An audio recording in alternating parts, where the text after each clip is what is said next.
Hello students, मैं हूं अमित पारिक। जैसा कि आप लोगों को पता है, हम पढ़ रहे हैं lesson number first, crop production and management. हम इसके 2 पार्ट्स पढ़ चुके हैं बच्चों। आज हम बात करेंगे इसके 3rd पार्ट की। तो देखिए बेटा जी, 3rd पार्ट में आपका सबसे पहले है एडिंग मैन्योर एंड फर्टिलाइजर्स। देखो बच्चों, जो किसान जो है, जो फार्मर जो हैं, जितने भी स्टेप से एक खेती के लिए अपनाता है या क्रॉप्स लगाने के लिए अपनाता है, वो हम अब तक 4 स्टेप्स पढ़ चुके हैं। आज हम बात करेंगे इसकी 5th स्टेप की, एडिंग मैन्योर एंड फर्टिलाइजर्स। जो मैन्योर हैं और फर्टिलाइजर जो हैं, इन्हें भी डालना क्या है, अपने जो खेत जो है, फील्ड जो है, उनके अंदर ज़रूरी होता है। क्यों ज़रूरी होता है वो भी हम इसमें बात करेंगे। तो सबसे पहले देखिए, the substances which are adding to the soil in the form of nutrients for the healthy growth of plants are called manure और फर्टिलाइजर्स। देखिए बेटा जी, वे सब्सटेंसेज जो क्या नाम से सॉइल के अंदर मिलाए जाते हैं, क्या मिलाए जाते हैं, सॉइल के अंदर मिलाए जाते हैं from of nutrients for the healthy growth. देखो बच्चों, किस लिए?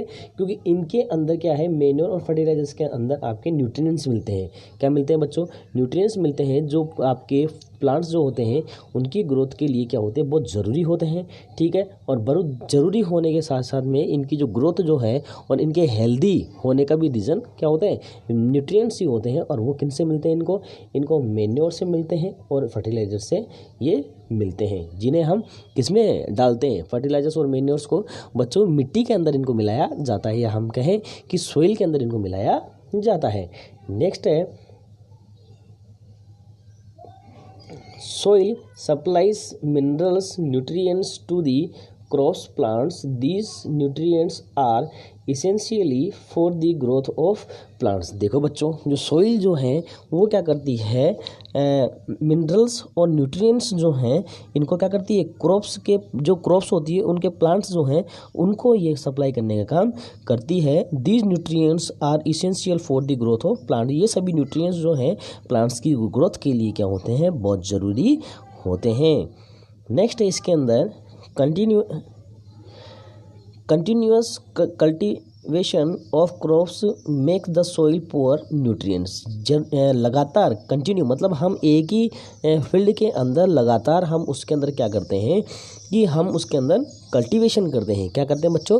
कल्टीवेशन करते हैं। तो कल्टीवेशन से सॉइल क्या हो जाती है, पुअर हो जाती है। क्यों पुअर हो जाती है सॉइल? क्योंकि उसके अंदर जो न्यूट्रिएंट्स जो मिलते हैं, क्या नहीं मिलते हैं बच्चों, जो ये न्यूट्रिएंट्स मिलते हैं उनकी जो क्वांटिटी होती है उसके अंदर क्या हो जाती है, कम हो जाती है। और वो जो न्यूट्रिएंट जो हैं वो क्रॉप्स को प्रॉपर नहीं मिल पाते, जिस रीजन से क्रॉप्स हेल्दी और जो लंबी बड़ी और ग्रोथ जो उनकी होती है वो भी क्या होती है, रुक जाती है।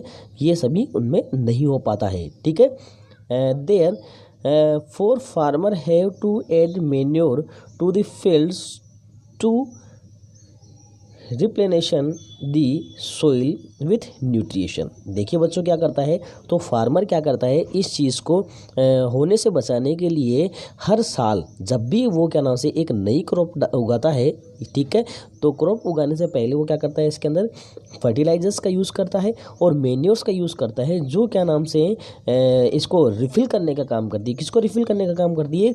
आपके न्यूट्रिएंट्स को सॉइल के अंदर रिफ़िल करने का काम करती है। This process is called manuring. और यही प्रोसेस क्या कहलाता है, मैन्योरिंग कहलाती है। ठीक है बच्चों, आगे चलते हैं। आगे देखिए, manure is an organic substances. जो मैन्योर जो है ये क्या है, ऑर्गेनिक सब्सटेंसेस है, obtaining from the decomposition of plant और एनिमल वेस्टेज। ये क्या है बच्चों कि आपके जो प्लांट्स जो हैं, जो प्लांट्स की जैसे आपकी लीव है, स्टेम है, रूट है, ठीक है, और इन सभी को क्या होते हैं, जब ये डिकम्पोज होती है तो इनके डिकम्पोजन से ही क्या बनती है बच्चों, ये आपके मैन्योर का निर्माण होता है, या मैन्योर इससे बनता है।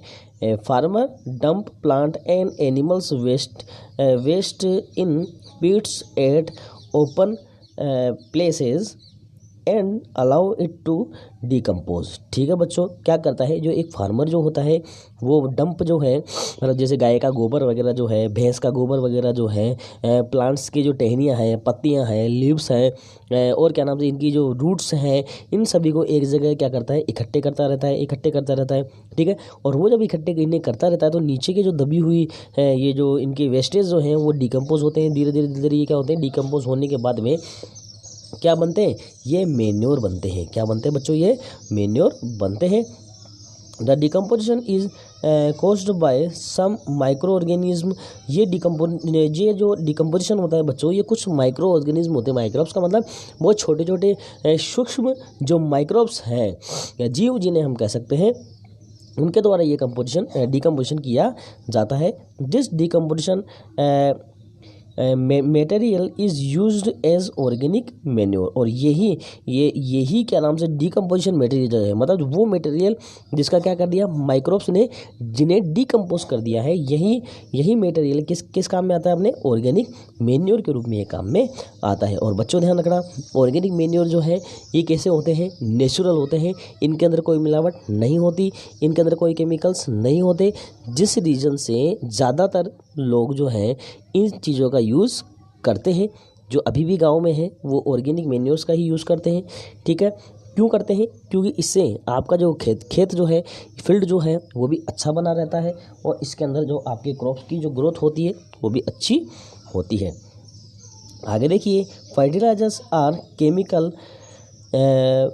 विच are rich in a particular nutrients. बच्चों देखो, जो फर्टिलाइजर्स होते हैं ये क्या होते हैं, केमिकल्स होते हैं। केमिकल्स क्यों कहे हैं हम, क्योंकि बेटा जी इन्हें फैक्ट्रियों के अंदर बनाया जाता है, और ये क्या नाम से आपके पर्टिकुलर एक कोई न्यूट्रिएंट्स होता है, जैसे नाइट्रोजन हो गई, फास्फोरस हो गया, आयरन हो गया, तो इनसे भरपूर ये होते हैं। जैसे मान लीजिए किसी फार्मर ने अपनी ज़मीन को चेक करवाया, तो जैसे उसकी ज़मीन के अंदर किसकी कमी निकली, जैसे मान लीजिए उसमें आयरन की कमी निकली, तो ऐसा वो उसमें फर्टिलाइजर्स डालेगा ला करके कि जिसके अंदर आयरन क्या होगा, उसमें बहुत ज़्यादा क्वांटिटी में होगा। क्या होगा, बहुत ज़्यादा क्वांटिटी में होगा, और वो ला करके उसके अंदर डाल देगा तो उसके आयरन की आपूर्ति उससे हो जाएगी, जिससे कि क्या नाम से वो अपनी फसल जो है, क्रॉप्स जो है, उन्हें अच्छी तरीके से लगा सकता है। आगे देखिए, फर्टिलाइजर्स प्रोड्यूस्ड इन फैक्ट्रीज। जो फर्टिलाइजर्स जो होते हैं बच्चों कहाँ बनाए जाते हैं, ये फैक्ट्रीज़ के अंदर बनाए जाते हैं। जैसे urea, ammonium sulphate, sulphur, phosphorus और पोटाश, ये सभी क्या है, फर्टिलाइजर्स के एग्जाम्पल है। Urea, ammonium sulphate, sulphur, phosphate और आपके पोटाश, इनके एग्जाम्पल यहाँ पे दिए हुए हैं। ठीक है बच्चों, नेक्स्ट चलते हैं आपके। These fertilisers has help farmer to get better yield of crops such as wheat, paddy and maize. बच्चों क्या है कि ये फर्टिलाइजर्स जो हैं ये फार्मर की एक तरीके से हेल्प करते हैं। क्या हेल्प करते हैं कि ये एक जो क्रॉप्स जो उगाता है उसकी अच्छी यील्ड उसे देता है। क्या देते हैं, ये फर्टिलाइजर्स जो हैं ये फार्मर को एक अच्छी यील्ड देते हैं, जिससे कि क्या नाम से उसे ज़्यादा पैसों का मुनाफा होता है, और हमें भी ज़्यादा से ज़्यादा क्या मिलती है, क्रॉप्स मिलती है। जैसे वीट हमें मिलती है, मेज़ हमें मिल जाती है, राइस हमें मिल जाता है, ठीक है, हमें पीज हमें मिल जाते हैं। बहुत से ऐसी चीज़ है कि जो हमें इनसे ही मिलती है और अच्छी क्वालिटी में हमें मिल जाती है। But excessive use for of fertilisers has made the soil less fertility. अब बच्चों देखो, ज़्यादा से ज़्यादा फर्टिलाइजर्स का यूज़ करते हैं तो क्या होता है कि उस जो सोइल होती है उसकी फर्टिलिटी जो है वो क्या होती है, डाउन होने लग जाती है, और वो बेकार होने लग जाती है। मतलब लेस फर्टिलिटी उनकी होने लग जाती है। क्यों होने लग जाती है, जैसे बच्चों मान लीजिए हम यूरिया का यूज़ इसके अंदर करते हैं। किसका यूज़ करते हैं, फर्टिलिटी को बढ़ाने के लिए यूरिया का यूज़ करते हैं। अब किसान क्या करता है, फार्मर क्या करता है बच्चों, कि हर साल उसके अंदर यूरिया डालता है। हर साल यूरिया डालेगा तो बच्चों क्या होगा, उस खेत के अंदर यूरिया की क्वांटिटी क्या होगी, बढ़ती जाएगी। यूरिया की क्वांटिटी बढ़ती जाएगी, कुछ यूरिया ही काम में आएगा, बाकी जो यूरिया जो है वो सोइल के अंदर बना रहता है। किसके अंदर बना रहेगा, वो सोइल के अंदर ही बना रहेगा, और हर साल यूरिया की क्वांटिटी जो है वो उसके अंदर बढ़ती जाएगी, जिससे कि क्या नाम से वो जो सोइल जो है वो कैसी हो जाएगी, एसिडिक हो जाएगी। एसिडिक इन नेचर वो हो जाती है। क्यों, क्योंकि आपके यूरिया से H+ आयंस इनको मिलते हैं। क्या मिलते हैं बच्चों इसे, H+ आयन इन्हें मिलते हैं, जिससे यूरिया से मिलेंगे तो क्या होगा आपकी वो क्या हो जाती है कि फर्टिलिटी जो होगी उस सॉइल की वो क्या हो जाएगी, बिल्कुल पूरी तरीके से ख़त्म हो जाएगी और वो किसी काम की नहीं रहेगी। आगे देखिए, the use of manure improve soil texture as well as its water retaining capacity, it's refill the soil with nutrients. देखो बच्चों, ये तो फर्टिलाइजर्स की अभी मैंने बात की थी कि फर्टिलाइजर्स का ज़्यादा यूज़ करने से जो सोइल जो होती है वो लेस फर्टिलिटी इसके अंदर हो जाती है। क्या हो जाती है, इसमें लेस फर्टिलिटी हो जाती है बस। बट ये मेन्योर्स का जो यूज़ करोगे तो मेन्योर्स के यूज़ करने से जो सोइल की टेक्सचर जो होता है, मतलब उसकी जो स्ट्रक्चर जो होती है उसमें क्या होता है, सुधार होता है, वो स्ट्रक्चर उसकी अच्छी होती है।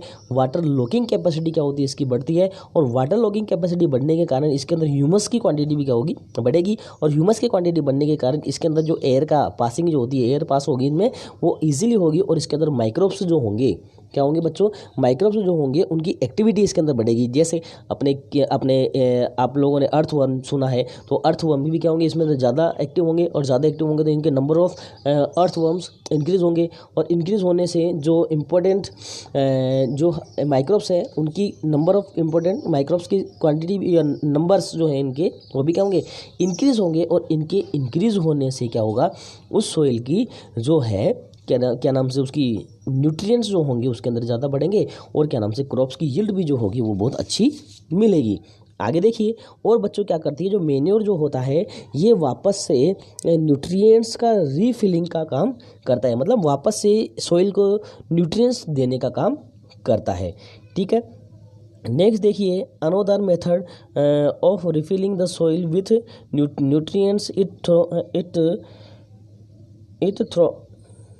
Throat crops rotation. बच्चों क्या होता है कि एक तो ये मेन्योर डाल करके क्या किया जा सकता है कि हम रिफिलिंग का काम कर सकते हैं, किसका, सोइल के अंदर न्यूट्रिएंट्स का रिफिलिंग का काम कर सकते हैं, या फिर हम ये कहें कि यदि हम क्रॉप्स को क्या करें कि इसका रोटेशन बनाएं, क्रॉप्स का रोटेशन हम बनाएं। जैसे अभी हमने क्या की, हमने वीट्स की फसल की, जैसे या फिर हमने गेहूं की जो फसल की, ठीक है, गेहूं की फसल के बाद में हम जैसे मान लीजिए जैसे हमने उगा लिया दाल की फसल उगा दी, ठीक है, अब दाल की फसल उगाने के बाद में फिर हमने दूसरी फसल उगा दी, फिर उसके बाद में हमने गेहूं की फसल उगा दी, फिर सरसों की फसल उगा दी। तो इस तरीके से ऐसे इस चक्र में हम क्या करेंगे, क्रॉप्स हम उगाते जाएंगे, और क्रॉप्स इस तरीके से उगाने से क्या होगा बेटा जी, इनके अंदर न्यूट्रिएंट्स भी क्या होंगे, रिफिल होंगे, और न्यूट्रिएंट्स भी ज़्यादा न्यूट्रिएंट्स इसमें यूज़ नहीं होगा, और हमें जो क्रॉप्स की यील्ड जो है वो भी क्या मिलेगी, अच्छी मिलती है। This can be done by growing different crops alternative. क्या होता है बच्चों कि ये कब होता है कि जब हम क्या नाम से एक ही फील्ड में अलग अलग तरह की क्रॉप्स उगाएं, उससे इसकी जो न्यूट्रिएंट्स की जो कैपेसिटी जो है या आपकी सोइल की फर्टिलिटी जो है वो अच्छी बरकरार रहती है। कब रहती है, जब हम अलग अलग इसके अंदर क्या लगाते हैं बच्चों, क्रॉप्स हम इसमें लगाते हैं। ठीक है, आगे देखिए फर्टिलाइजर्स और मेन्योर के बीच में अंतर क्या है। सबसे पहले देखिए, fertilisers is a man made inorganic salt. आपके जो फर्टिलाइजर्स जो हैं ये मैन मेड इनऑर्गेनिक सॉल्ट कहलाते हैं। ठीक है, जबकि मेन्योर जो है ये नेचुरल सब्सटेंसेस है। Fertilisers is produced in factories. Fertilisers को फैक्ट्रीज के अंदर बनाया जाता है, जबकि मेन्योर जो है एक बड़े फील्ड के अंदर या किसी फील्ड के अंदर बनाया जाता है। Fertilisers does not provide any humus to the soil.